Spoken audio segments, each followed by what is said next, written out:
अब आवाज़ जारी होगी आपकी। हाँ, माइक नहीं लगाई थी इसलिए आवाज़ नहीं जा रही थी। केमिस्ट्री करना है, आपका पीडीएफ दे दिया गया है, वो थोड़ी देर में अपडेट हो जाएगा। आज छठ था तो आज थोड़ा कम ही पढ़ाएंगे। कल सैटरडे संडे आप लोग की छुट्टी नहीं है, याद रखिएगा, कल सैटरडे संडे आपकी छुट्टी नहीं है, आप लोग का क्लास कराएंगे। और देखिए, ज़्यादा से ज़्यादा हम क्वेश्चन रख रहे हैं। फिजिक्स में 150 है, केमिस्ट्री में भी 150 है, बायोलॉजी में भी 150 है। इससे क्या है, इतना रिवाइज कर लीजिएगा, आपका साइंस का पोर्शन कंप्लीट हो जाएगा। और लास्ट में टाइम बचेगा तो आप कहिएगा कि सर हिस्ट्री पॉलिटी ज्योग्राफी का कुछ और करा दीजिए, तो उसको भी करा देंगे। ठीक है, आवाज़ जा रही है कि नहीं जी? केमिस्ट्री स्टार्ट हो गया यार, कब चलेगा क्या?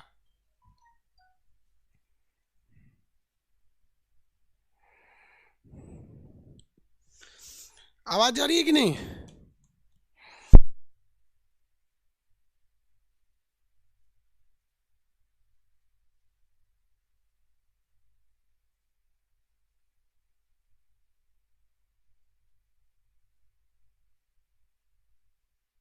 केमिस्ट्री का पीडीएफ बाबू अपलोड प्रीवियस में नहीं है वीडियो। देखिए बाबू, कल सैटरडे संडे है, कल खाली बैठेंगे, आपका सारा शिकायत दूर कर देंगे। टाइम नहीं मिल पाता है ना ऐसे रेगुलर क्लासेस में। अरे हम उधर बैठे थे ना कमेंट सेक्शन के पास में। चलिए ध्यान दीजिए, कुछ कुछ लोग का कहना है कि सर फिजिक्स का एक क्लास प्रीवियस में नहीं दिख रहा, लाइव में दिखा था, प्रीवियस में नहीं दिखा था। कल उसको सेट कर देंगे। एक्चुअली कल सैटरडे है तो आदमी थोड़ा सा फ्री रहेगा, तो कल सारा काम कर देगा इसके लिए। और आप लोग का ये केमिस्ट्री का भी पीडीएफ डाल दिए हैं। शो नहीं कर रहा होगा, एक्चुअली वो थोड़ा 1-1.5 घंटा बाद शो करता है। जस्ट अभी 1 घंटा पहले ही डाले थे, तो हम यहाँ आपको बता देते हैं। आज छठ है तो इसलिए ज़्यादा क्वेश्चन आज नहीं बताएंगे। आज आपको 25 से 30 क्वेश्चन बताएंगे, बट क्वेश्चन बड़ी लंबे लंबे हैं सब। आप देखिएगा क्वेश्चन, ये देखिए क्वेश्चन नंबर 1 दिख रहा है ना, इसका ऑप्शन देखिए। क्वेश्चन नंबर 1 का अगर आपको ऑप्शन दिखिएगा तो क्वेश्चन नंबर 1 में 26 ऑप्शन है 26 को क्वेश्चन है ये। तो इसमें लंबे लंबे क्वेश्चन है सर केमिस्ट्री में थोड़ा। चलिए इसको स्टार्ट करते हैं। तो केमिस्ट्री को कर देंगे, उसके बाद फिर बायोलॉजी कर लेंगे। ये साइंस के लिए बहुत हो जाएगा आपके लिए, इतना अगर रिवाइज कर लेते हैं तो। मोटा मोटी हर एक टॉपिक को टच किए हैं, ठीक है। दरोगा में टेक्निकल है। और हम लोग कोशिश करेंगे संडे के दिन केमिस्ट्री को खत्म कर दे, साइंस पोर्शन खत्म कर दे, फिर स्टार्ट कर देंगे आपका हिस्ट्री पॉलिटी ज्योग्राफी दोबारा, ठीक है। आपको और भी कुछ कुछ क्वेश्चन अगर रहेंगे तो उसको भी करा देंगे लास्ट में अगर टाइम मिलेगा तो, ठीक है। पॉलिटी अधूरा नहीं था बाबू, पॉलिटी कंप्लीट था। खैर कोई बात नहीं, फिर से करा देंगे। चलिए क्वेश्चन नंबर 1 कह रहा है, ध्यान से दीजिए कि 1 को 2 से सुमेलित कीजिए। कोई पीडीएफ नहीं है तो यहाँ आप डायरेक्ट मेरे साथ आंसर देने की कोशिश करेंगे। 1 को 2 से क्या करना है, सुमेलित करना है। तो देखिए भैया क्या चीज सुमेलित करना है इसमें। देखिए हरा कांच, हरा कांच में क्या मिलाया जाता है भैया? तो हरा कांच में कभी भी फेरस ऑक्साइड मिलाया जाता है। हरा कांच में कौन सा ऑक्साइड मिलेगा? Ferrous oxide. हरा कांच में फेरस ऑक्साइड।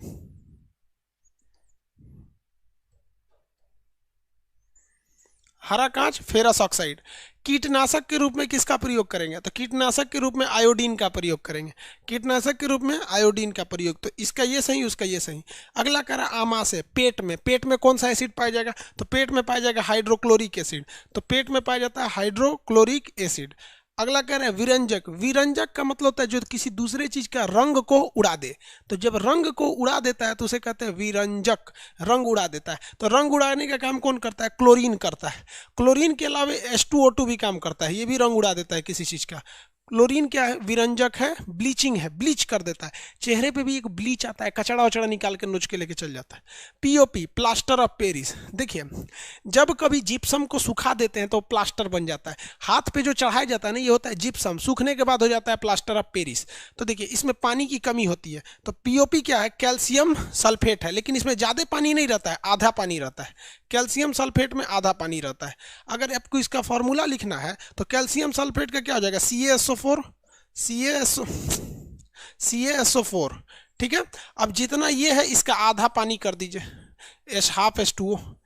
तो अगर पानी उड़ गया है, H2O हो गया है, तो क्या चीज़ है? पीओपी है। लेकिन जब डॉक्टर लगाता है तो गीला करके लगाता है, वो जिप्सम लगाता है, तो इसमें आधा पानी ना करके 2 गुना पानी कर दिया जाता है। तो वो क्या हो जाता है? जिप्सम हो जाता है। इसलिए क्वेश्चन आपसे एग्जाम में ये पूछ सकता है कि जिप्सम का निर्जलीकरण, मतलब जिप्सम से पानी को निकाल दीजिएगा, उसमें जल नहीं रहेगा तो निर्जल हो जाएगा। तो जिप्सम का निर्जलीकरण से क्या मिलता है? तो प्लास्टर ऑफ पेरिस, पीओपी बन जाता है। हाथ पे डॉक्टरवा नहीं बांध देता ऐसे, टूटल है तो घूमते रहिए 40 दिन लेके, समझ में आएगा। तो ये पीओपी होता है, प्लास्टर ऑफ पहले। सोडियम एजाइट, आप में से कितने लोग बता सकते हैं सोडियम एजाइट क्या होता है? गाड़ी चलाते हैं ना तो सोडियम एजाइट क्या करता है, नाइट्रोजन गैस निकालता है खटाक से, तो कार चलाएंगे एक्सीडेंट होगा ना तो यहाँ आगे गुब्बारा बन जाता है, उसी को कहते हैं एयर बैग। तो सोडियम एजाइट का प्रयोग किस में करते हैं? एयर बैग में करते हैं। किस में करेंगे? एयर बैग का। किसी ने आपके नाम से फेक चैनल बनाया है, कोई बात नहीं बहू, बनाने दीजिए, जब कार्रवाई होगी तो उसको समझ में आएगा, घर द्वार बिकेगा उसका। कुछ कुछ होते हैं सब ना कमीने इंडिया में ना, इंडिया को कभी कोई पीछे नहीं किया, यहीं वाले ससुरा लोल रहता है ऐसा, और कब माई बाप हाथ जोड़ेगा, खान से छेड़ दीजिए छेड़ दीजिए, ससुरा कहीं का। तो नौटंकी करोगे लोग, हम कुछ करेंगे तो फिर दिक्कत हो जाता है। कोई बात नहीं, उन लोग का भी उपाय होगा, उपाय करने के लिए लगा दिया गया। तो जिन लोग को उपाय के लिए लगाया गया वो कह रहा है कि नहीं सर थोड़ा सा और इसको चढ़ जाने दीजिए, जब ज़्यादा ऊंचाई से कोई गिरता है ना तो फिर वो उड़ नहीं पाता है, तो थोड़ा सा हम सोच रहे हैं तो और जब वो चढ़ जा गिरेगा तब समझ में आएगा। छोड़िए वो सबको। आंसू गैस में क्या चीज़ का प्रयोग किया जाता है? अमोनिया का। देखिए अमोनिया का प्रयोग किया जाता है, लेकिन अगर रोआना है खूब भयानक भोकार पार पार के रोआना है तो क्लोरीन डाल दीजिए। क्या डाल दीजिए? क्लोरीन। तो दोनों का प्रयोग, लेकिन क्लोरीन से आँखिए बह जाएगा, इसलिए क्लोरीन ज़्यादा खतरनाक होता है। प्रोड्यूसर गैस किसे कहते हैं? CO+N2। लेकिन अगर वही वाटर गैस कहता तो N2 के जगह पे H2 लिख देते। वाटर गैस कहता ना, वाटर गैस, तो इसमें क्या लिखते? CO+H2। बस H2 जो है ये वाटर गैस के लिए है और N2 जो है वो प्रोड्यूसर गैस के लिए होता है। समझ में आ गया? ऐसे ऐसे टिक लगाना, मच्छरदानी बना दीजिएगा। समझ में आ रहा है कि नहीं आ रहा है? पॉलिटी 50 तक हुआ था, कोई बात नहीं, उसको स्टार्ट कर देंगे, फिर से स्टार्ट कर देंगे, 51 से कर देंगे। चलिए बाबू, मंटू कुशवाहा जी, सबरा खातून, सब लोग का 51 के बाद पॉलिटी नहीं होता, फिर से स्टार्ट कर देंगे।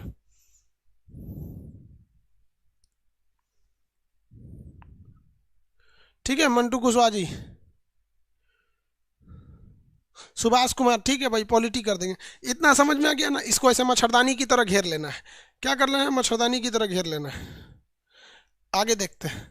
प्रोड्यूसर गैस तक हो गया। वाटर गैस, देखिए वाटर गैस में क्या होगा? CO+H2 हो जाएगा वाटर गैस। बायोगैस जो होता है ना, इसी को कहते हैं हम लोग बायोगैस को प्राकृतिक गैस। बायोगैस को क्या कहते हैं? प्राकृतिक गैस। अब आप बताइए प्राकृतिक गैस को इंग्लिश में क्या कहेंगे? प्राकृतिक गैस को इंग्लिश में क्या कहेंगे? Natural gas. Natural gas. और जब इस नेचुरल गैस को सिलेंडर में पकड़ के चाप देते हैं, कंप्रेस कर देते हैं, तो इसी नेचुरल गैस को चपाइल नेचुरल गैस कहते हैं। चपा हुआ नेचुरल गैस, सी से क्या हो गया? चपा हुआ। तो चपा हुआ नेचुरल गैस। चपा हुआ को CBSE वाला कहता है कंप्रेस, हम लोग क्या कहते हैं? चपाइल नेचुरल गैस। तो चपाइल प्राकृतिक गैस या कंप्रेस नेचुरल गैस, CNG कहते हैं। यही चीज़ है दूसरा प्राकृतिक गैस, इसी को मीथेन कहते हैं। तो ये सब कुछ क्या है भैया? ये सब कुछ मीथेन है। ये हो गया यहाँ पे। सी से क्या होता है? चपाया हुआ। समझ में गया?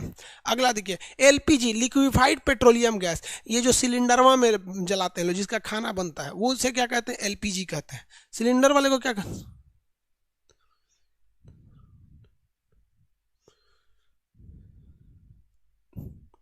ठीक है। बायोगैस किसे कहते हैं? सिलेंडर वाला गैसवा को। सिलेंडर जिसमें खाना बनाता है। आप देखिएगा ना, आज छठ था तो छठ में सब साड़ी उड़ी पहन के लोग जाते हैं, तो जो छोटी साइज की औरतें ना साड़ी पहन लेती हैं सर, वो भी लाल रंग का ना, तो लगता है सिलेंडर है सब। छोट साइज की लड़की अगर साड़ी पहन लेती है सिलेंडर लगने लगती है। तो वही ललका सिलेंडर में क्या होता है? तो इसमें क्या होता है भैया? तो इसमें होता है प्रोपेन। इसमें क्या होगा भैया? प्रोपेन और ब्यूटेन। ये रहा प्रोपेन और ब्यूटेन। लेकिन एक चीज खराबी है बाबू, ये ससुरा आग बड़ी तेज पकड़ते हैं सब, चाहे जो भी गैस हो ना, आग बड़ी तेज पकड़ता है। अब ये LPG हर घर में है और हर घर में आग पकड़ लेगा ससुरा, उड़ जाएगा यही। इसकी सबसे बड़ी खराबी, ये खचरा जो होता है महकबे नहीं करता है, तो इसमें बसौना चीज मिला दिया जाता है, भक भक महके। तो भक भक महकने के लिए बसौना चीज जो मिला दिया जाता है ना, तो मरल चूहा ऐसा महकता है गैस। तो आदमी कहता है गैस लीक हुआ है, गैस लीक हुआ है। अरे यार वो LPG नहीं महकता है, उसमें बाहर से मिलाया है इथाइल मरकैप्टन। क्या मिलाया है? इथाइल मरकैप्टन, C2H5 SH, इसको 5 मत समझिएगा, SH होता है, सल्फर का होता है वो। सल्फर गंध बहुत भयानक देता है, गंधक बोलबे करते हैं उसको, गंध इतना भयानक देता है गंधक बोलते हैं। C2H5SH। अब कुछ लोग इसको मिथाइल मरकैप्टन कहते हैं, भैया मीथेन, मिथाइल जहरीला हो जाता है, इथाइल मरकैप्टन लगा देते हैं तो LPG नहीं महकेगा, लेकिन उसमें मिला दिए तो महकेगा भयानक। लोग कहेगा पतो कहाँ भी, अरे किचन में भड़क जाएगी, बंद कर बंद कर, तो लोग बंद कर देते हैं, समझ में गया। CNG का मतलब C से चपाइल, N से नेचुरल, G से गैस, चपाइल नेचुरल गैस, तो ये तो बायोगैस ही है। चपाइल नेचुरल गैस क्या है, बायोगैस है। तो भैया इसमें क्या लिखेंगे, जैव ईंधन हो जाता है। बायोगैस ये रहा, प्राकृतिक गैस कहिए या बायोगैस कहिए, अरे प्राकृतिक नेचुरल है तो है यार, यहाँ पे और कौन सी है, समझ में आ गया कि नहीं। हाँ बाबू, पॉलिटीपीडिया बोले ना, सैटरडे के दिन खाली बैठेंगे सब कर देंगे। आगे बढ़े। रोशन आनंद जी कह रहे हैं सर पढ़ने के बाद पढ़ाई से प्यार हो जाता है, बस प्यार हो गया तो फिर पूछना क्या। अब कोई आपको कहेगा मत पढ़ तो भी नहीं कहेंगे, बस पढ़ाई से प्यार हो गया, एक से पढ़ेंगे। अगला कह रहा है कोल गैस। कोल गैस जो होता है ना, कोयले को जलाने के बाद बनता है। अब आपको पता है कि दुनिया का कोई भी चीज जलाइएगा, अगर वो कंप्लीट जल गया, ध्यान से समझिए मेरी और ध्यान से समझिए, अगर वो कंप्लीट जल गया तो CO2 छोड़ेगा, CO2, और तनी सा बच गया तो कार्बन मोनोऑक्साइड जोड़ेगा। तो याद रखिएगा, कहेगा कि ईंधन यानी फ्यूल के पूर्णतः दहन से, मतलब कंप्लीट जल जाने से कौन सी गैस निकलती है, तो CO2। लेकिन कहेगा ईंधन के यानी फ्यूल के अपूर्ण दहन, पूरी तरह से नहीं, अपूर्ण दहन से कौन सी गैस निकलेगी, तो कार्बन मोनोऑक्साइड निकलेगा, CO। आधा जला तो CO, अब पूरा जल गया तो CO2, क्या हो गया, CO2, ये कोल गैस में। अब एक बात बताइए, कोयला जो है प्राकृतिक रूप से मिलता है, और कोयला के खदान में मीथेन भयानक रहते हैं। कोयला के खदान में मीथेन की कोई कमी नहीं रहती है, और मीथेन में हाइड्रोजन की अधिकता होती है। देखिए CH4 किसकी अधिकता है, हाइड्रोजन की। तो कोयला के खदानों में, अब देखिए कोल गैस कोयला के गैस वाले से मिलेगा, कोयला कंप्लीट जलबे नहीं करता है। सोचो कितना कोयला जला दिए, थोड़ा सा बचेगा, जो जल गया वो CO2 छोड़ा, जो बच गया वो CO छोड़ा। कोयला के खदान में मीथेन रहता ही है, और मीथेन में हाइड्रोजन की अधिकता रहती ही है। तो ये हो गया आपका कोल गैस। सिंपल सा फार्मूला, ऑप्शन में जो सबसे लंबा दिखे मार दीजिए कोल गैस, अभी ना कि कुछ मिले मार दो समझ गया, कुछ मिले तो मत मार देना यार। अगर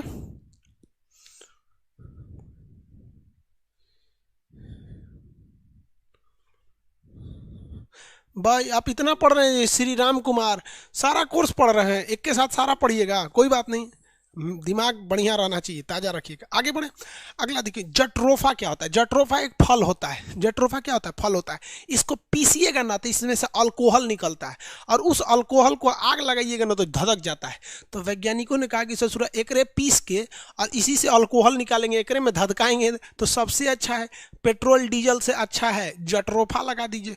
जट्रोफा का भाई होता है रतनजोत, उसको लगा दीजिए। तो ये एक तरह का बायोडीजल है, बायो ईंधन है, बायोलॉजी के हिसाब से नुकसान नहीं करेगा। हम लोग बायो ईंधन है, मर जाएंगे अगर जला दीजिएगा तो कोई दिक्कत नहीं, दफना दीजिएगा तो भी दिक्कत नहीं, प्रदूषण थोड़े करेंगे हम लोग, समझ में आया।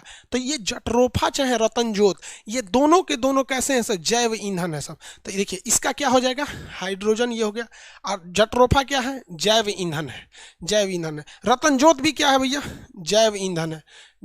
रतनजोत भी क्या है, जैव ईंधन है सब। अच्छा, रेप सीड क्या होता है, ये भी, रोप सीड भी, ये भी जैव ईंधन है, प्राकृतिक ईंधन है, ये भी प्राकृतिक ईंधन है। ये तीनों याद रखिएगा, इसलिए आपको इस तरह से दिया गया है कि तीनों एक जगह याद रखें। ये तीनों पेड़ से प्राप्त होते हैं, इनको पीस के क्या बना दिया जाता है, चाहे जट्रोफा, रतनजोत या रोप सीड, ये तीनों घुमा घुमा के पीसता है, तीनों का एक ही आंसर होता है। ये एक तरह का नेचुरल डीजल है, इससे कोई प्रकार का नुकसान नहीं होता है। समझ में आ रहा है, किसी को कोई दिक्कत। ज्योग्राफी का PDF नहीं मिला है, अच्छा सब डाल देंगे, कल सैटरडे है, कल सब डाल देंगे।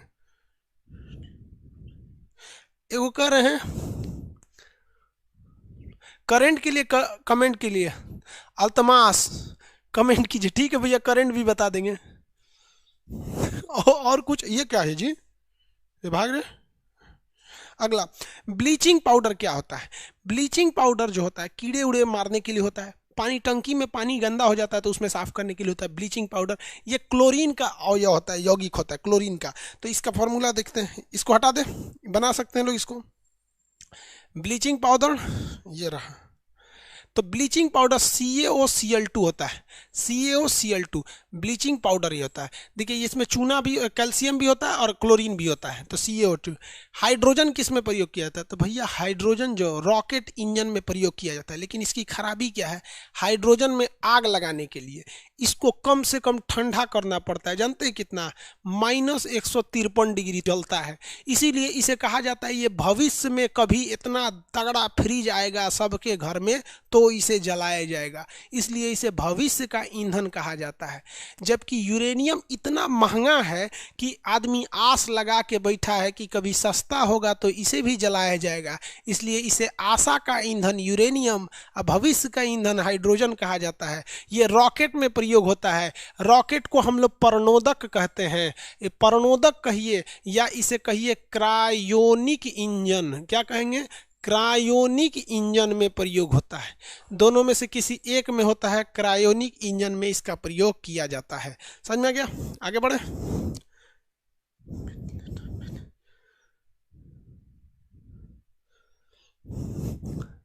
अविनाश कुमार कह रहे हैं कि जॉब मिले ना मिले लेकिन जानकारी जरूरी होना चाहिए।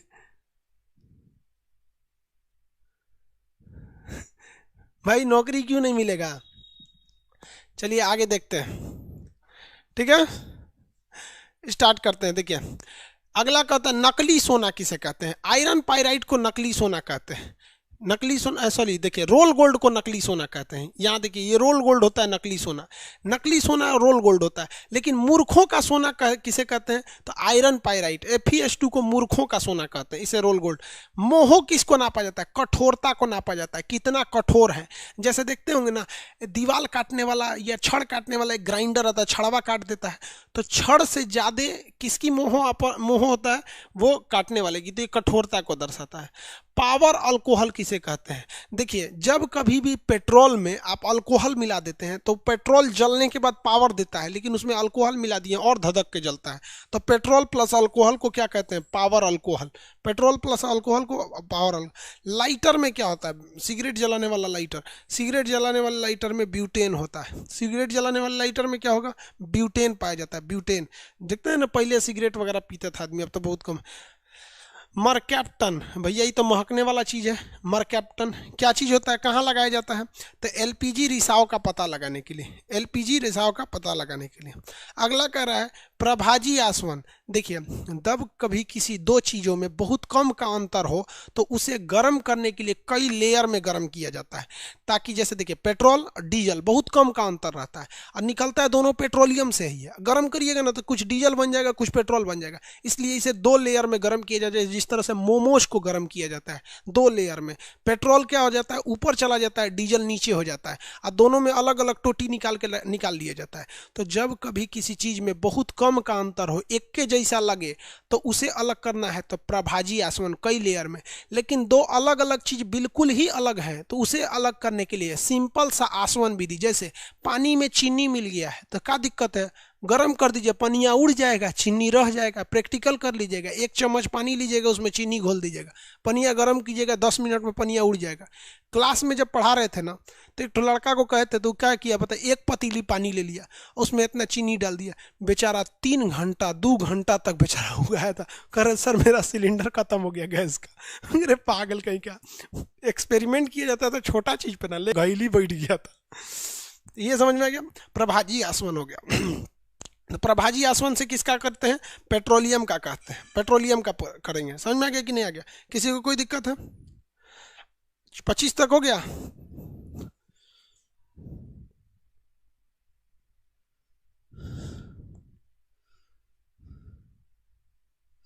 मोनी भारती का कहना है कि सर पहली बार पढ़ाई से प्यार हुआ है। अच्छी बात है भाई। अगला क्वेश्चन देखते हैं, 25 नंबर देखते हैं। 24 कहाँ तक हो गया? अब यहाँ तक देखिए, कह रहा है कि आसवन यानी भाप आसवन, भाप बना के उड़ा के। तो भाप बना के उड़ाना है तो चीनी पानी को अलग कर दीजिए, नमक पानी को अलग कर दीजिए, तभी ना भाप बन के उड़ेगा। पेट्रोल और डीजल को नहीं, एक जैसे चीज़ों को अलग करना है तो प्रभाजी आसवन कई लेयर से, फ्रैक्शनल डिस्टिलेशन। तो इससे किसको अलग करेंगे? जल को जल का शोधन कर सकते हैं। जल में अगर पानी गिर गया है या नमक गिर गया है तो उसे साफ कर सकते हैं, तो इससे कर सकते हैं। अब मान लीजिए जल में मिट्टी गिर गया है तो भी साफ कर सकते हैं। कैसे? आप कहेंगे कि खान सर पगला गए हैं, जल में मिट्टी कैसे साफ होगा भाप से? तो देखिए हम साफ करा के दिखा देते हैं कैसे साफ होगा। हम यहाँ एक तो पतीली ले लेते हैं, ठीक है, ये पतीली ले लिए इस टाइप का, ये इसका इसे ठोड़ नीचे कर दिए, ठोड़ नीचे कर दिए।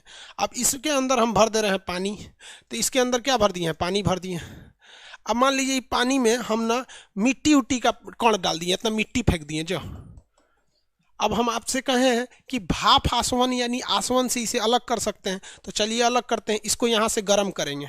जब इसे गर्म करेंगे तो आप बताइए क्या मिट्टी भाप बनकर ऊपर उठेगा? नहीं, पानी भाप बनकर उठेगा। तो सारा पानी इसमें से भाप बनकर उठेगा, यहाँ जाएगा। अब यहाँ जाएगा तो ससुरा पनिया भाग जाएगा यहाँ, तो फिर फायदा क्या हुआ? फायदा क्या हुआ? तो इसके लिए करते हैं हम लोग कंडेंसर लगा देते हैं, एगो यहाँ बोरा बांध देते हैं। कंडेंसर मतलब क्या होता है? बोरा बांध दीजिए और इसको पानी से छिड़क दीजिए, पानी छिड़क दीजिए। उसी को सीबीएसई बोर्ड वाला कहता है कंडेंसर है। अरे घंटा कंडेंसर है। हमारे यहाँ बिहार में लोग ठेला पे घैली बांधते हैं लोग, गर्मी के दिन में सतुआ पियाने के लिए, और ठेलवा को लाल कपड़ा से ढक के पानी छिड़कते रहते हैं सर। उसको हम लोग भीगल गमछा कहते हैं, और उसको सीबीएसई वाला कंडेंसर कहता है। और लड़का सोच सोच पगलाया रहता है, इसे सुना कंडेंसर कहाँ मिलेगा? हर घर में कंडेंसर होता है। बिहार के लोग जब ट्रेन में जाते हैं ना, तो क्या करते हैं कंडेंसर बनाने के लिए? देखिए, पानी का बोतल ले लेता है सर 2 लीटर वाला, और इस पर गमछा बांध के इसी को भीगा भीगा रखे रहता है सर। पानी बेचने वाला आएगा, बिस्लरी बिस्लरी है क्या? हो लो बिस्लरी, घर से लिए लो मुजफ्फरपुर से। समझ में है कि नहीं? वही कंडेंसर है यहाँ पे। तो बांध देगा आदमी कंडेंसर। अभी जो भाप जो था तौआ के निकल रहा था कि बाहर भागेंगे, अब ये भाप क्या हो गया? यहाँ आते ठंडा के पानी बन जाएगा, और ले तो भुइयाँ गिर जाएगा। तो भुइयाँ गिर जाएगा तो फिर पनिया पिएंगे कैसे? तो यहाँ लगा दीजिए कटोरा। तो यहाँ हम ऐसे कटोरा लगा देते हैं, और जैसे कटोरा लगाएंगे तो पनिया में गिरने लगेगा। आ जाओ, सब पानी कहाँ गिर जाएगा? कटोरा में। तो यहाँ में को कटोरा बना देते हैं। कब तक लेके खड़ा रहेंगे? कटोरा गिर गया तो ये पानी हो गया एकदम शुद्ध जल। अब ये बताइए, ये शुद्ध जल कैसे मिला है? तो आसवन से मिला है। कैसे मिला है बताइए, आंसर दीजिए। ये शुद्ध जल कैसे मिला है? आसवन से मिला है। कैसे? आसवन से। तो आसवन से मिला हुआ जल आसुत जल कहलाता है, और इसी को हम डिस्टिल्ड वाटर कहते हैं। दिस आसवन process is known as distillation process in CBSE board. By this process the water which will get in the right side is known as distilled water, जिसको हम लोग आसुत जल कहते हैं। सबसे शुद्ध होता है आसुत जल। अब आप ईमानदारी से बताइए, अगर आपके पास दिमाग है कि नहीं, अगर हम जो समुद्र होता है, समुद्र का भी तो पानी भाप बन करके डायरेक्टे ऊपर उठ गया। यहाँ से हटा दीजिए, तो यहाँ से हटा दीजिए इसको, ये सीधे ऊपर उठ के बादल बन जाएगा। और जब पानी बरसेगा तो ससुरा पानियों तो आसुते जल है रे भाई। तो वर्षा का पानी भी आसुत जल है, लेकिन वर्षा का पानी शुद्ध नहीं है, क्योंकि आदमी इन हवाओं में कोई सिगरेट धुआं उड़ाया है, किसी के मोटरसाइकिल का धुआं उड़ा है, किसी को HIV हो गया था उसकी लाश को जलाया गया तो वो धुआं में उठा है। अब जो पानी बरस रहा है वो तो आसुत जल है, लेकिन बीच में इतने धुआं धक्कड़ मिले हैं कि उसकी शुद्धता नहीं रह जाती है। इसलिए आसुत जल दोनों है, लेकिन वर्षा का जल शुद्ध रूप से पहुंचता नहीं है। सबसे शुद्ध जल आसुत जल होता है। समझ में आ गया इस आसवन से? किसी को दिक्कत?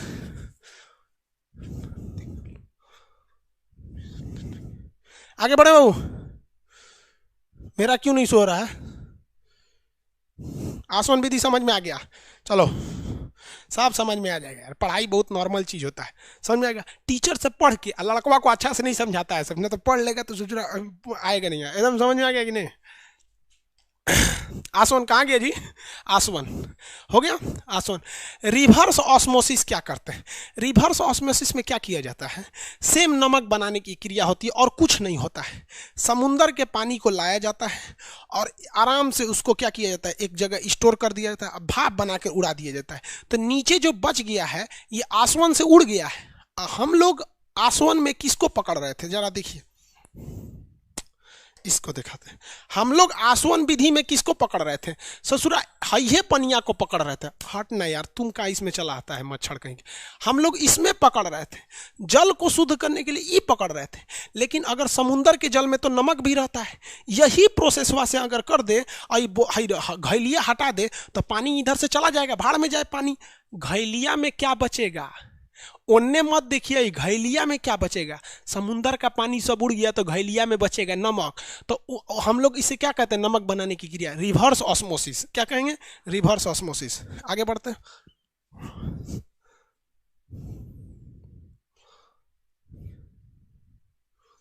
सवाल रहता है कि कौन सा शुद्ध रहता है? तो शुद्ध जल रहता है आशुद्ध जल। शुद्ध जल आशुद्ध जल होता है, वर्षा का नहीं होता है। अब तो कंसेप्ट से समझा ही दिए यार। वर्षा का जल में तो एसिड ड्रेन हो जाते हैं सर। इसीलिए तो कहा जाता है कि पहली बरसात में नहाइएगा तो खजुआट हो जाएगा, क्योंकि 1 साल का कचरा हवा में है। अब पहली बरसात में नहाएंगे तो सब कचरा पोत देगा शरीर में, तो खजुआट हो जाएगा। तो पहले के लोग पढ़े लिखे नहीं थे लेकिन तजुर्बे वाले थे, कहते थे सब कि बुनी बरसात नहिले है, चल अब ते घरे में नहाओ। तो बरसात में नहा के आएंगे तो घर वाला दोबारा घरे नहलाता था, क्योंकि उसको पता था कि शुद्ध जल से नहा के नहीं आया है, इसलिए बकोट के आदमी रखवा देता था। समझ में आ गया? हाँ, बरसात के दिन में तो बरसात के जल उतना शुद्ध नहीं होता है। पहली बरसात में तो नहीं नहाना चाहिए, गंदा होता है। यहाँ पे एगो हीरोइन गाना गा रही है, भीग जाने दे पहली बरसात में। बकलो लिया खजुआट हो जाएगा, ओके, फिर अब खजुआते रहेगी, भीग जाने दे पहली बरसात में, खजुआट लेके। आगे देखिए, बुद्धि नहीं होता है हीरोइन हीरोइन को। अरे भाई, हीरोइन हीरोइन को नाम नहीं लिए ना तो हीरोइनिया केस कर देती।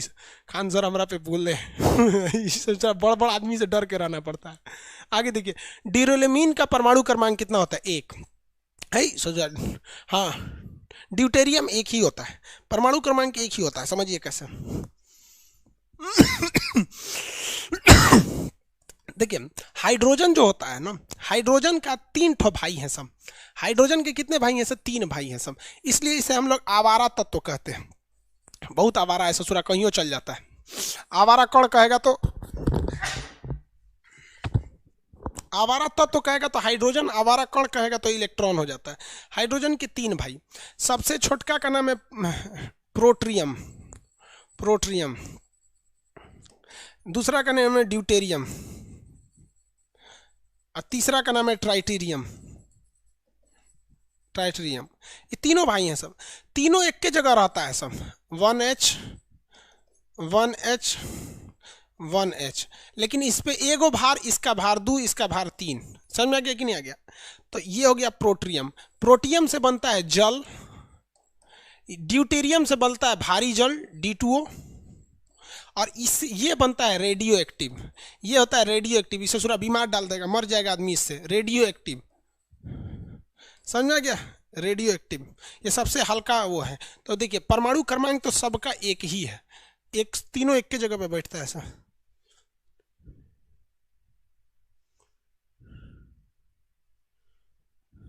आगे बढ़े बाबू।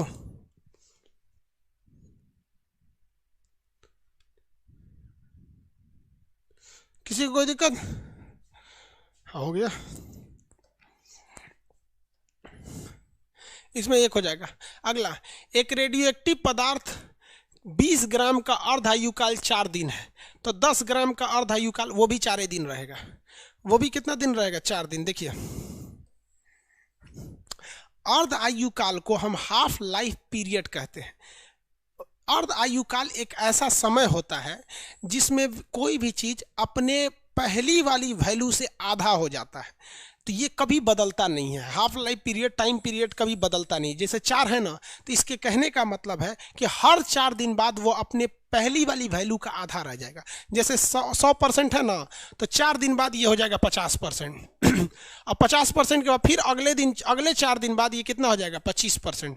फिर अगले 4 दिन बाद ये 25 से हो जाएगा 12.5%। समझ में आ गया?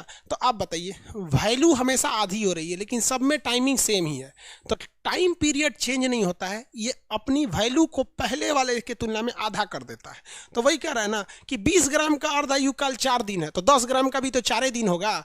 कैसे 4 दिन होगा? कि भैया 20 ग्राम से 4 दिन बाद ये कितना हो जाएगा? 10 ग्राम। और फिर अगला 4 दिन बाद ये, अगला 4 दिन बाद 10 से 5 हो जाएगा। फिर अगला 4 दिन बाद 5 से 25, 5 से 2.5 हो जाएगा, समझाया?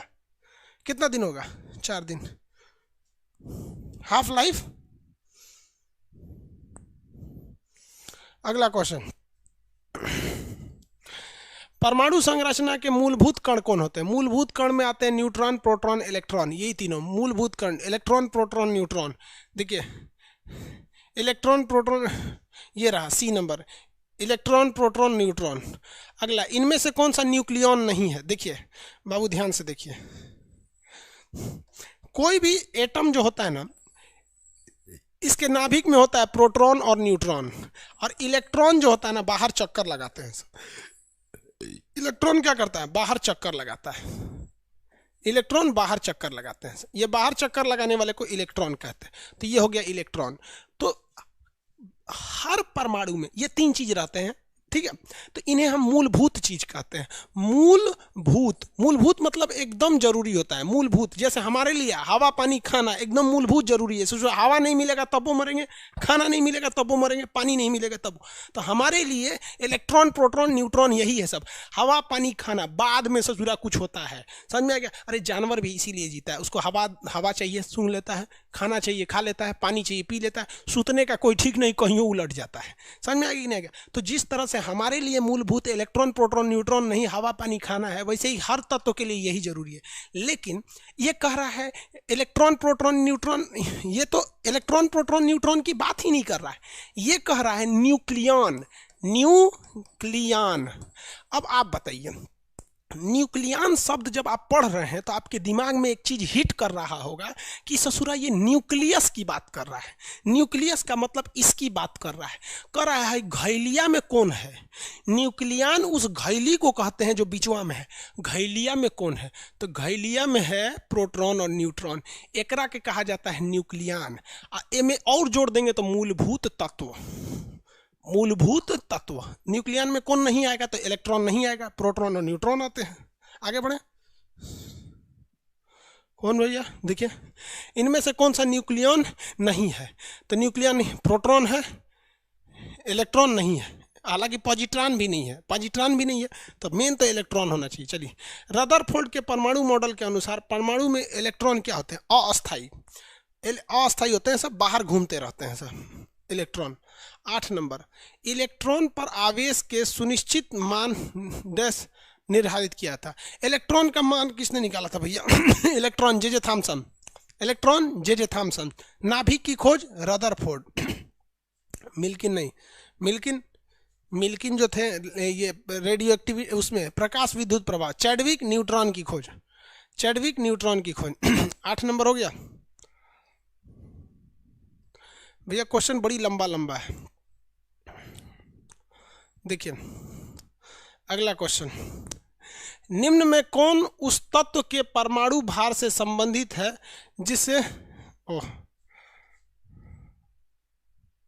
जिसके प्रत्येक परमाणु में 17 प्रोटॉन, 18 न्यूट्रॉन और 17 गो इलेक्ट्रॉन। कह रहा है कि इसका भार बताइए। इसका भार बताइए, क्या करना है? इसका भार बताना है। कैसे पता चलेगा? तो देखिए भैया, प्रोटॉन 17 गो है, इलेक्ट्रॉन 17 गो है। अमूमन ये दोनों हमेशा सेम होते हैं। न्यूट्रॉन 18 होता है। देखिए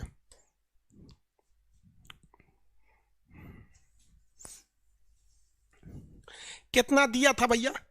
प्रोटॉन दिया था 17, न्यूट्रॉन दिया था 18 और इलेक्ट्रॉन दिया था 17, यही ना दिया था। और पूछ रहा था भार बताइए, पूछ रहा था भार बताइए। देखिए भाई, हमेशा भार जो निकाला जाता है वो नाभिक का निकाला जाता है। बाहर कक्षा में इलेक्ट्रॉन का भार ना निकाला जाता है ना ससुरा निकल पाता है, क्योंकि ये एक जगह स्थिर नहीं रहता है, गुचुर गुचुर घूमते रहता है। हमेशा क्या रहता है? गोलियाते रहता है। हम कहेंगे हमारा भार निकालिए, तो हम ऐसे ऐसे नाचेंगे, ससुरा भार निकलेगा? नहीं निकलेगा। तो वैसे ही हमेशा जो भार निकाला जाता है, तो परमाणु का जो भार निकाला जाता है वो एक्चुअल में उसके नाभिक का भार निकाला जाता है। केमिस्ट्री का वैज्ञानिक हमसे झूठ बोल के चल गया सब कि हम परमाणु का भार निकाल रहे हैं। वो परमाणु का भार कहता है, निकालता है नाभिक का भार। किसका भार? नाभिक का भार। तो ससुरा भार मतलब होता है नाभिक, भार मतलब नाभिक, न्यूट्रॉन, न्यूक्लियस नाभिक होता है, और नाभिक का मतलब होता है प्रोटॉन प्लस न्यूट्रॉन। यहाँ प्रोटॉन दिया 17, न्यूट्रॉन दिया 18, 17 प्लस 18 35, कितना हो जाएगा? 35। समझ में आ गया? किसी को कोई दिक्कत नहीं। इसी को कहा जाता है भार।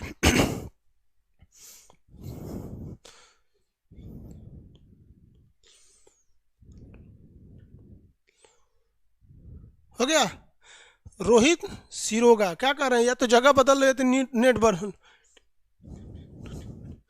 एनटीपीसी के लिए भी एक टॉनिक वीडियो, हाँ भैया उसके लिए भी हो जाएगा, आप टेंशन नहीं लीजिए। आगे देखते हैं। टॉनिक वीडियो जानते हैं कब आता है? एग्जाम के लास्ट में। इसमें कितना होगा? 35। अगला, परमाणु क्रमांक का खोज किसने किया था? परमाणु क्रमांक की खोज मोसले ने किया था। किसने किया था? मोसले ने। नाभिक की खोज रदरफोर्ड ने किया था। प्रोटॉन की खोज गोल्डस्टीन ने। लेकिन नाम किसने दिया था? तो रदरफोर्ड ने।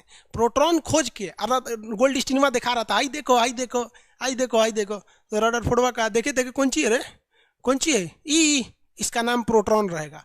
तो लोगों को कहता है कि ना प्रोटॉन की खोज रदरफोर्ड, ना वो नाम रखा था। समझ में आ गया कि नहीं आ गया? समझ में आ गया? जैसे किसी बच्चे को मान लीजिए आपको जन्म दी आपकी माता जी, जन्म दी, नाम कौन और सुझा देता है? मोहल्ले का कोई आके कह दिया बबुआ का ई नाम रख दीजिए, तो नाम रखा जाता है। तो थोड़ा ना हो गया कि वो आपका बाप हो गया। बाप तो जो बाबूजी हम वही ना हो जाएंगे। नाम रखने वाला को कब तो पंडित जी नाम रख के चल जाते हैं, इनका नाम ही होगा यहाँ पे। नाम रखा था ससुराई रदरफोर्डवा, खोज किया था गोल्डस्टीनवा। आगे बढ़े। क्वांटम सिद्धांत मैक्स प्लांक 1905। क्वांटम सिद्धांत मैक्स प्लांक 1905। ससुराई को अब्बे आके जुड़ा है, कर रहा है गुड इवनिंग सर। अरे बाप रे, बबनी है रुचि कुमारी, गुड इवनिंग। अभी आके जुड़ी है। लड़की सब जब उठती हैं तब सुबेरे हो जाता है, मलते हुए गुड मॉर्निंग, देखिए 3 बज गए लो। आगे देखिए अब गुस्सी आ जाएगी। पाउली का नियम क्या था? अपवर्जन नियम था। क्वांटम सिद्धांत से संबंधित पाउली ने एक अपवर्जन नियम दिया था। 2 या 2 से क्वांटम सिद्धांत कभी बराबर नहीं हो सकते, अपवर्जन नियम का था। हुंड का नियम कक्षक से संबंधित है। आप ऐसे केमिस्ट्री में देखे होंगे, कक्षक, पहला इलेक्ट्रॉन, दूसरा इलेक्ट्रॉन, तीसरा इलेक्ट्रॉन, चौथा, पांचवा, छठवा, इसी को कक्षक कहते हैं। हुंड का इलेक्ट्रॉन। समझ में आ गया कि नहीं आ गया? किसी को कोई दिक्कत? किसी को कोई दिक्कत नहीं? पॉलिटी पूरा नहीं हुआ था, करा देंगे पूरा। हाइजेनबर्ग का अनिश्चितता का सिद्धांत। हाइजेनबर्ग ने कौन सा सिद्धांत दिया था? अनिश्चितता का सिद्धांत। इन्होंने कहा था कि जो इलेक्ट्रॉन घूम रहा है ना, या तो आप इसका स्पीड निकाल लीजिएगा। क्या निकाल लेंगे? स्पीड, और नहीं तो पोजीशन निकाल सकते हैं कहाँ है। जब आप ये बताएंगे कि कहाँ है तो उस समय आप इसका स्पीड नहीं बता पाएंगे, और जब सोचेंगे कि स्पीडवा निकाल दें तो इसका पोजीशन नहीं बता पाएंगे। तो अनिश्चित था, दोनों में से कोई एक ही निश्चित था, अनिश्चितता का सिद्धांत। अब हबाऊ का नियम उपकक्षा से संबंधित है। उपकक्षा SPDF होते हैं, SPDF। इसमें जो इलेक्ट्रॉन आते हैं वो 4-4 के अंतराल पे भरते हैं। 2 इसमें 4 करेंगे तो 6, फिर 4 करेंगे तो 10, फिर 4 करेंगे तो कितना हो जाता है? 14। समझ में गया? तो 4-4 के अंतराल पे भरे जाते हैं।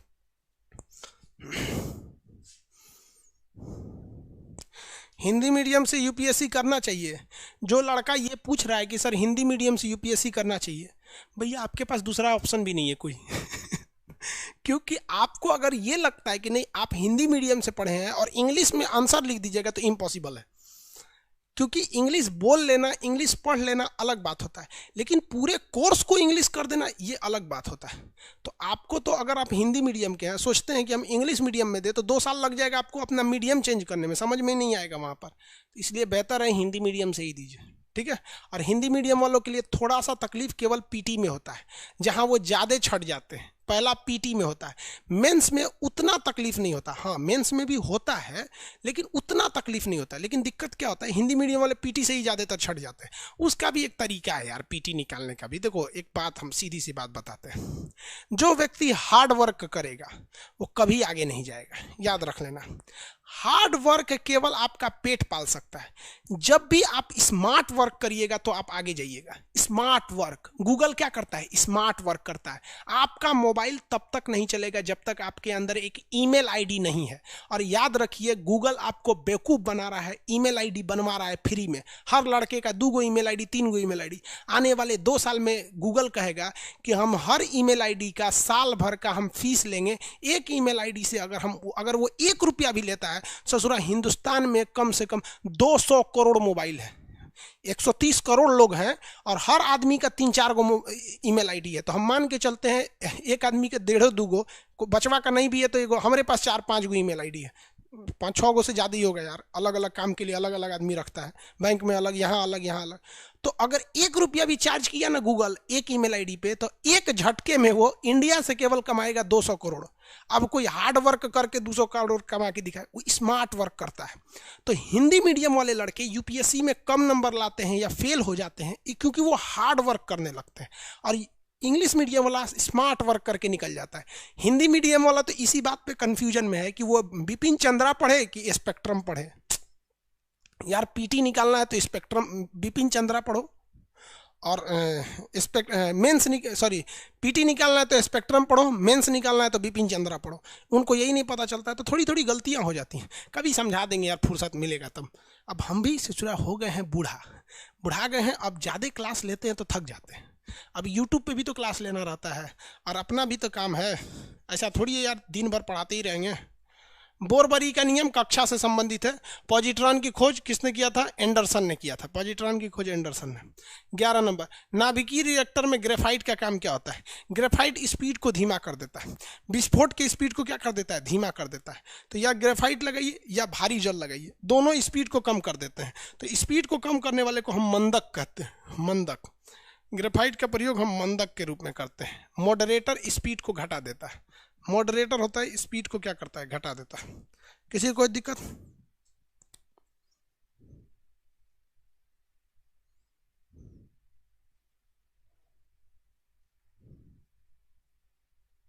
मॉडरेटर सिकंदर कुमार को बाहर कर दो। क्या कर रहे हो भाई सिकंदर कुमार?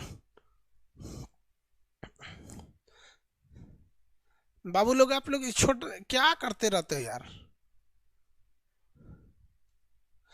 यार कुछ कुछ लड़कों को आप इग्नोर करके चलिए। सब कुछ कुछ ससुरे बोलते हैं ना, ये सब अपने बाबूजी का नहीं है सब। कुछ कुछ खचरा होता है, तो उसको इग्नोर करके चलना चाहिए।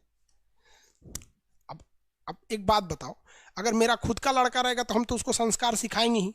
लेकिन अगर हमको डाउट हो जाए ससुरे ये हमारा लड़का नहीं है दूसरे का है, तो हम ओकरा काहे लिए संस्कार सिखाएंगे? आप सिखाएंगे नहीं। तो जिस बाप को ये एहसास हो जाता है कि ये मेरा बेटा नहीं है, ये पड़ोसी का मेहनत है, तो वो अपने बेटे को संस्कार नहीं सिखाता है। और वो हमारे मोहल्ले में, आपके गली में, यूट्यूब के कमेंट में कहीं ना कहीं ऐसे पड़ोसी की औलाद दिख जाते हैं, तो उनको इग्नोर करके चलिए कीजिए। बेचारा बाप की गलती है, टाइम नहीं दिया था। आगे चलते हैं। अपचायक किसे कहते हैं? देखिए, अपचायक उपचायक इसको हम ना साइड करते हैं, क्योंकि अभी आगे 4-5 तो क्वेश्चन इसी से रिलेटेड है, तो वहां हम ऑक्सीडेशन रिडक्शन को कंप्लीट समझा देंगे, इसलिए वहां पे इसको डिस्कस कर देंगे। ठीक है, चलिए यहां देखिए। किसी को कोई दिक्कत है?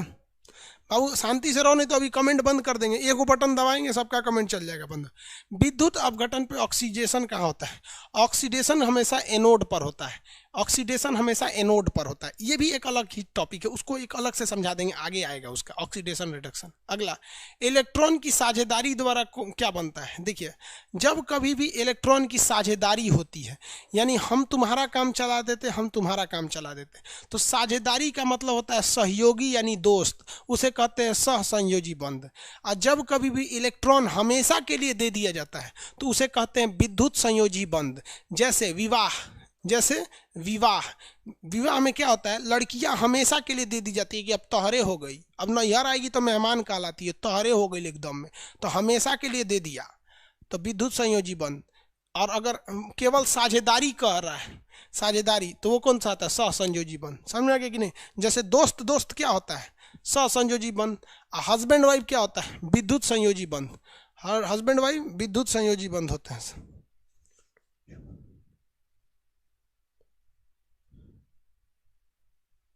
रंजीत रंजन कह रहे हैं why you don't make this question paper bilingual sir.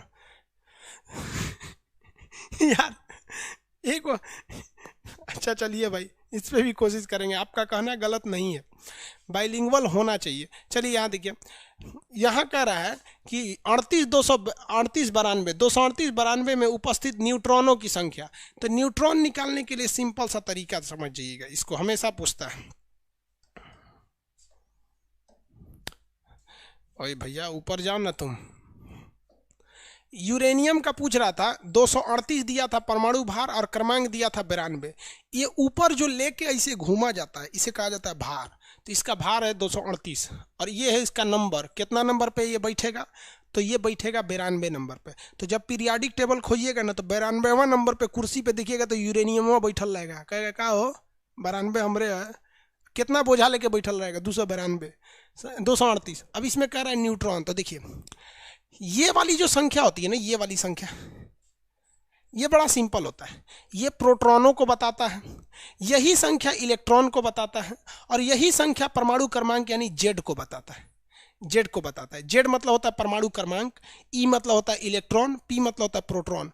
तो ऐसा कोई घोंचू ही एग्जामिनर होगा जो आपको कहेगा कि बताइए बउआ प्रोटॉन कितना, तो धाए दे बोलेगा 92, कहेगा इलेक्ट्रॉन कितना, धाए दे 92, परमाणु क्रमांक कितना 92, धाए दे बोल देगा। और कोई घोंचू ही होगा जो भार पूछेगा, ससुरा ऊपरे भार दिले है भार 238। तो यार इसमें एक गो सवाल आता है न्यूट्रॉन। क्या होता है न्यूट्रॉन? न्यूट्रॉन का सिंपल फॉर्मूला ऊपर में से नीचे घटा दीजिए, 238 और -92 घटा दीजिए, 8 में से 2 गया 6, 13 में से 9 गया, 13 में से 9 गया 4, इधर 1, 146, खत्म। कितना हो गया 146। आई तो ससुरा नीचे वाला होलसेल में देके जाता है, सब कुछ यही बता देता है। किसी को दिक्कत? विपुल कुमार सर हम साउथ अफ्रीका से हैं, बकलोलवा इंडिया से है। मेरा एप्लीकेशन पे जो ओटीपी जाता है वो इंडिया के बाहर ओटीपी नहीं जा सकता है। आपको जो हम ओटीपी भेजते हैं उस पर 1 रुपये खर्च होते हैं। आप लोग जो ओटीपी मंगाते हैं ना डाउनलोड करते हुए, हमसे ओटीपी का मैसेज जाता है, समझ में आ गया? अब तक हमने 60,000 रुपये का ओटीपी भेज चुके हैं, बहुत ज़्यादा, हम महीने में भेज देते हैं इतना। तो ओटीपी, विदेश वाला ओटीपी महंगा आता है, विदेश में नहीं जाता है मेरा ओटीपी, वो परचेस करना पड़ता है, गूगल से खरीदना पड़ता है कि ओटीपी दे दीजिए हमको वहाँ देना है। तो बकलोवा सब कई को तो एक लड़का 3 बार ओटीपी मंगाता है, सोच रहे एक बार फीस दिया 3 बार हमसे ले लेता है। तो विदेश वाले कभी इस पर नहीं पढ़ पाएंगे, महंगा ओटीपी आता है विदेश वालों के लिए। अगला क्वेश्चन, निम्नलिखित में से कौन सा कण कणों के वेग की द्वैध पद्धति को दर्शाता है? मतलब कह रहा है ऐसा कौन सा चीज है जिसमें 2 गुण देखा जाता है? तो 2 गुण देखने के लिए मिलते हैं सब 2 जगह पे, एक इलेक्ट्रॉन में देखने को मिलता है, दूसरा प्रकाश में देखने को मिलता है। दोनों में एक खासियत होती है, कैसे देखिए, इस दोनों को दोगला बोला जाता है। दोनों को क्या बोला जाता है? दोगला। दोगला पूरे केमिस्ट्री में 2 दोगला है सब। ईगो है इलेक्ट्रॉन, हम लोग के यहाँ दोगला गाली को माना जाता है, मतलब ऐसा लड़का को दोगला बोला जाता है कि जिसके 2 बाप हैं सब उसको दोगला बोला जाता है। यहाँ दोगला का मतलब डबल क्वालिटी, एक इलेक्ट्रॉन दूसरा लाइट, ये दोनों में दोगला का क्वालिटी पाया जाता है। देखिए इसमें पहला गुण कि इलेक्ट्रॉन एक कण है, इलेक्ट्रॉन एक कण है, इलेक्ट्रॉन कण है, लेकिन जब इस कणों को लाइन से सजा देते हैं तो ये रोशनी देने लगता है, जिस कारण इसे हम कैथोड किरण कहते हैं। कैथोड किरण कहते हैं, ये रोशनी भी देने लगता है, कैथोड किरण। तो ससुरा दूसरा का गुण किरण का है, पहल का गुण कण का है, तो 2 गुण आए कि नहीं? तो 2 गुण वाला से क्या कहते हैं? दोगला। चलिए अब प्रकाश को देखते हैं। सबको पता है कि प्रकाश एक प्रकार की किरण है, तो ये तो पहला गुण हो गया, कोई दिक्कत नहीं। दूसरा गुण समझिए, जब कभी भी प्रकाश किसी धातु पे पड़ता है ना, तो उसके बाहर स्थित इलेक्ट्रॉन को उखाड़ के फेंक देता है, इसीलिए बन जा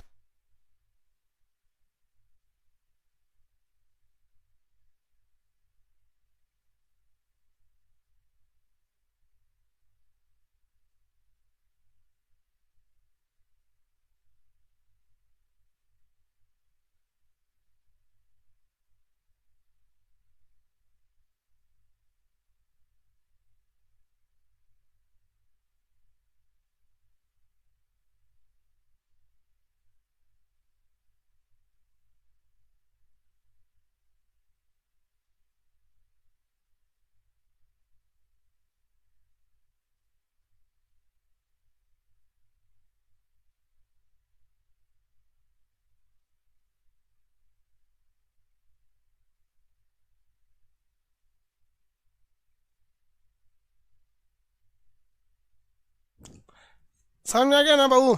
देखिए, लाइट जो है ना वो किरण भी है, और सूरज की रोशनी छोटे छोटे कणों के रूप में आती है, जिन कणों को कहते हैं फोटान। तो आता है कण की तरह लेकिन दिखता है रोशनी की तरह। सेम वैसे ही होता है इलेक्ट्रॉन, रहता है कण की तरह, दिखता है इलेक्ट्रॉन रोशनी की तरह। इसी को कहा जाता है दोगला गुण।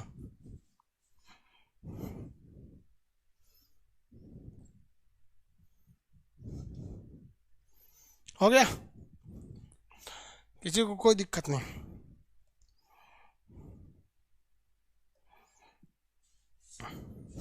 इसमें क्या होता है, इलेक्ट्रॉन। अगला क्वेश्चन कह रहा है 17, सुमेलित कीजिए चार्ल्स का नियम किससे संबंधित होता है। तो देखो ये सब बड़ी भयानक पूछता है, चार्ल्सवा बायल्स वाला। ये चार्ल्स और बायल्स, इसका एक शॉर्टकट याद रखिएगा। चार्ल्स जो है ना टीवी देख रहा है,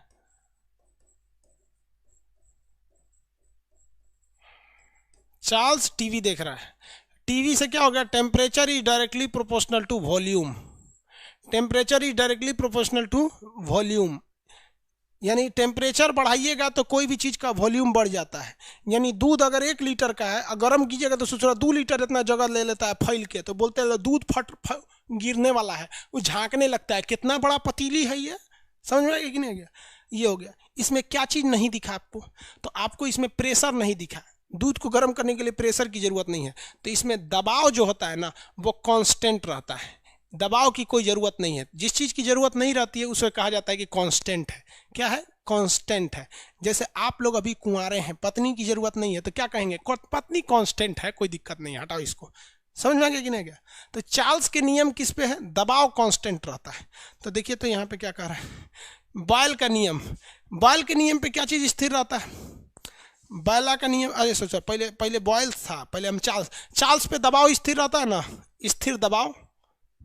पहले हम चार्ल्स बना देखिए ना, चार्ल्स का नियम क्या चीज़ स्थिर था, दबाव।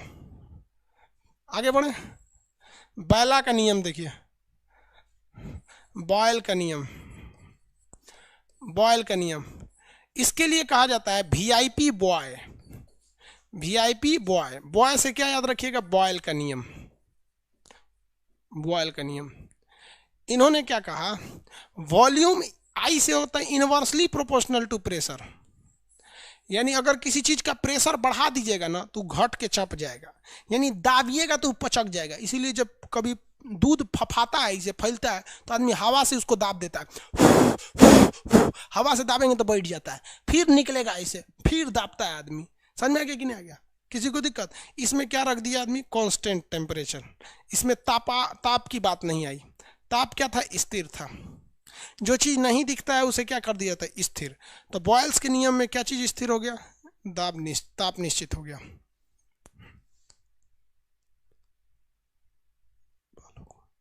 नेपाल वालों को क्या कह रहे हैं,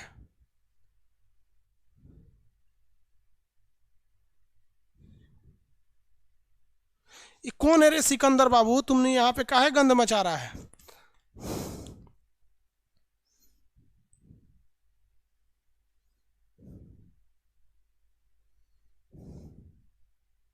बाबू काहे नौटंकी कर रहे हो, अभी डिलीट कर देंगे, एप्लीकेशन से चले जाओगे, पैसा डूब जाएगा।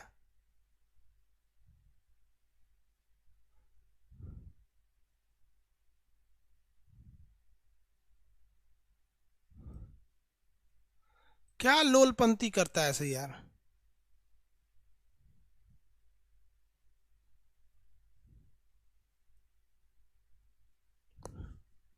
चलिए वो सैटरडे संडे को भी क्लास ले लेंगे।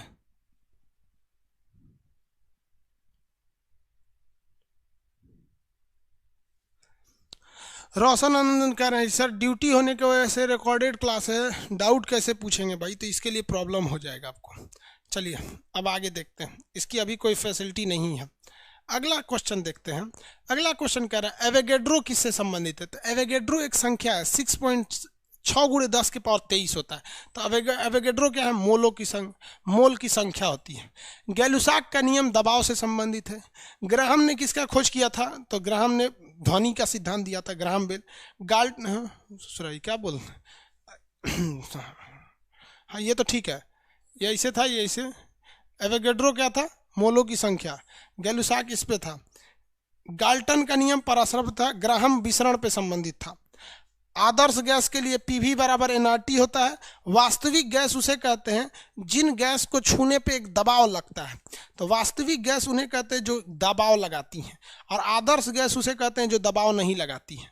देखिए गाल्टन सीटी बना, देखो भैया यहाँ वापस आते हैं। देखिए गैलुसाक का नियम स्थिर आयतन पर, ये तो ठीक है। ग्राहम का नियम विसरण से संबंधित था। गाल्टन ने एक सीटी बनाया था जिससे ध्वनि निकलती थी। आदर्श गैस उस गैस को कहते हैं जिसके छूने पे हल्का भी दबाव न लगे, यानी अगर आदर्श गैस की आंधी चल रही है तो हमको कुछ नहीं होगा, ऐसी कोई गैस दुनिया में है ये नहीं है, ठीक है।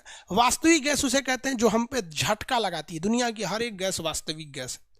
अगला डाल्टन ने आंशिक दाब का नियम दिया था। मैनोमीटर से हम गैसों का दबाव नापते हैं। मैनोमीटर से हम क्या करते हैं, गैसों का दबाव नापते हैं। कितना नंबर क्वेश्चन था ये, 17 नंबर। अब आएगा 18। आज 20 को बताएंगे। चलिए ज़्यादा आज नहीं बताएंगे, कल बताएंगे, ठीक है। कल हम लोग 6 बजे मिलेंगे, 6 से 8। कल लंबा क्लास करेंगे, कल केमिस्ट्री खत्म कर देंगे लोग, 8 साढ़े 8 जितना चल जाए। कल सैटरडे है। समभारी किसे कहते हैं, भैया जिसका भार समान हो, ऊपरा जो समान भार ले रहे हैं। जैसे आपको दिखा देते हैं, समान भार लेके रखेगा। आर्गन जो होता है इसका परमाणु क्रमांक 18 होता है, इसके खोपड़िया पे 20 भार है, 40। कैल्शियम जो होता है ना, इसका भी परमाणु क्रमांक 20 है, लेकिन इस पे भी 40 से भार होता है। तो ये दोनों का भार बराबर है, तो इन्हें हम कहते हैं संभारिक। संभारिक उसे कहते हैं जिनका परमाणु क्रमांक यानी नंबर सेम नहीं रहे लेकिन ऊपर का भार सेम रहता है, उसे संभारिक या आइसोबार कहते हैं। देखिए कह रहा है समान परमाणु क्रमांक, भैया परमाणु क्रमांक नीचे वाला समान नहीं होना चाहिए। कह रहा है भिन्न भिन्न परमाणु क्रमांक तथा द्रव्यमान संख्या वाले तत्व, गलत है। भिन्न भिन्न परमाणु क्रमांक तथा भिन्न भिन्न द्रव्यमान, ये भी गलत है। समान परमाणु क्रमांक तथा देखो भैया बी में कहीं देखो तो भिन्न भिन्न परमाणु क्रमांक तथा समान द्रव्यमान संख्या, ये सही है। ऊपर गलती से पढ़ के चले गए थे, देखिए ना। परमाणु क्रमांक क्या होना चाहिए, परमाणु क्रमांक भिन्न होना चाहिए और द्रव्यमान क्या होना चाहिए, समान होना चाहिए। यही है ऑप्शन नंबर बी है। 19 नंबर क्वेश्चन, निम्नलिखित में से किसको रेडियोधर्मिता की भौतिक परिणाम की इकाई मानते हैं। तो रेडियो एक्टिविटी की खोज किसने किया था, हेनरी बैकुरल ने। रेडियो एक्टिविटी की खोज हेनरी बैकुरल ने किया था, लेकिन बैकुरल ने इसकी इकाई नहीं दिया था। इसकी इकाई क्या हो गई, निम्नलिखित में से किसको रेडियोधर्मिता की भौतिक परिणाम की इकाई कहा जाता है, क्यूरी को कहते हैं भैया। स्टेरेडियन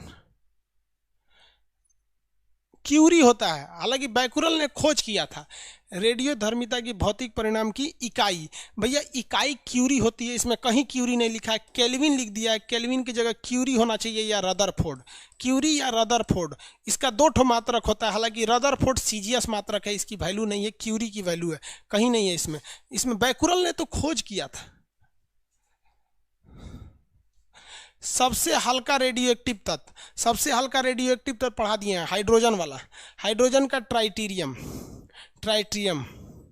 हाइड्रोजन का ट्राइटीरियम सबसे हल्का होता है। परमाणु भार कितना होता है, 3। परमाणु भार 3 होता है। इतना समझ में आ गया।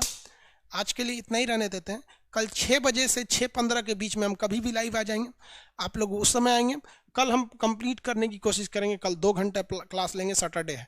और कल आपका ज्योग्राफी का जो क्लास 18 तारीख का नहीं, ज्योग्राफी का पीडीएफ दे देंगे। ज्योग्राफी का पीडीएफ कल तो नहीं मिलेगा, संडे को मिलेगा। ज्योग्राफी का पीडीएफ, पॉलिटी का पीडीएफ, आप लोग का जो भी पीडीएफ है वो बचा हुआ है वो डाल देंगे, और एनसीईआरटी बुक्स दे देंगे। आप लोग खाली टाइम पे एनसीईआरटी पढ़िएगा लोग, सारा समस्या कल कर देंगे, लिख के रख दिए, ठीक है। कल हम मिलेंगे 6 से 6:15 के बीच में, कभी भी लाइव आ जाएंगे। थोड़ा आगे पीछे हो जाता है, समझे बाबू, आने जाने में थोड़ा सा, कभी हम भी मशीन तो है नहीं। चलिए मिलेंगे हम लोग अब कल, ठीक है।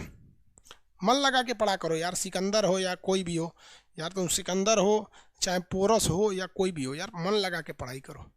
हमारे बहुत तकलीफ होता है यार, हमारे साथ के कुछ लड़के थे जो हमारे साथ पढ़े थे 7-8 में, आज देखते हैं कोई होटल खोला हुआ है, उसके दुकान पे कोई जाता है, 4 गो समोसा दो, बेचारा समोसा दे रहा है। मेरे साथ कुछ लड़के पढ़े थे, इनके कपड़े की दुकान है, कोई आके कहता है गमछा दिखाइबो, तो गमछा दिखा रहा है, गंजी दिखाओ, अंडरवियर दिखाओ। यार बहुत अफसोस होता है, वो लोग भी अपनी ज़िंदगी हंसी मजाक से बिता दी।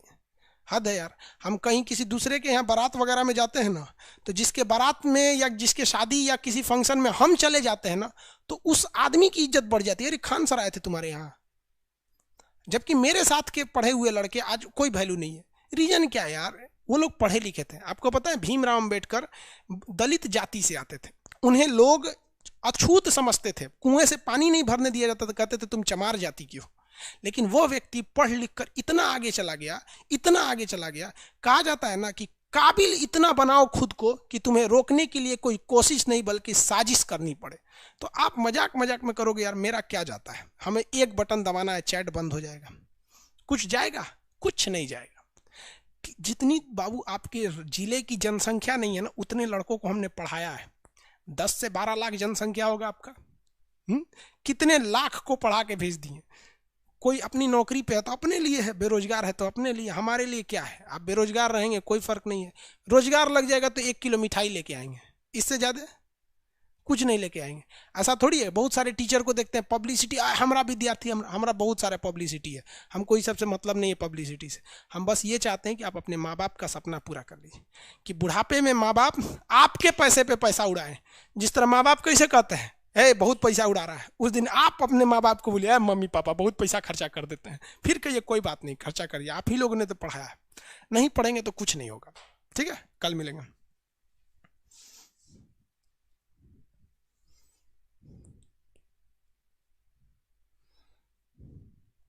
नहीं, कल पूरा क्लास नहीं चलेगा बाबू, केवल आपका दरोगा वाला बैच चलेगा, ठीक है।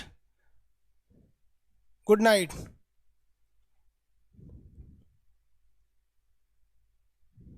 ये वो कह रहा है कि सर आप बहुत अच्छा पढ़ाते हैं, हम पटना में भी रह के। लड्डू भाई, पटना में रहकर भी आपसे नहीं पढ़ पाए। बगलोलवा कहाँ था रे तू पटना में? हाँ 18 नवंबर का क्लास दे देंगे। लव यू फ्रॉम जूनागढ़ भाई, बिहार से भी लव यू सब लोग को।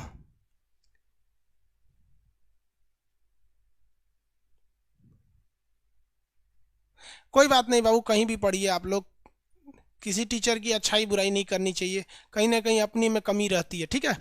सारे अगर सब कुछ टीचर से हो जाता तो उसके सारे स्टूडेंट सक्सेस हो जाते हैं, ठीक है। कल मिलेंगे हम लोग, ओके।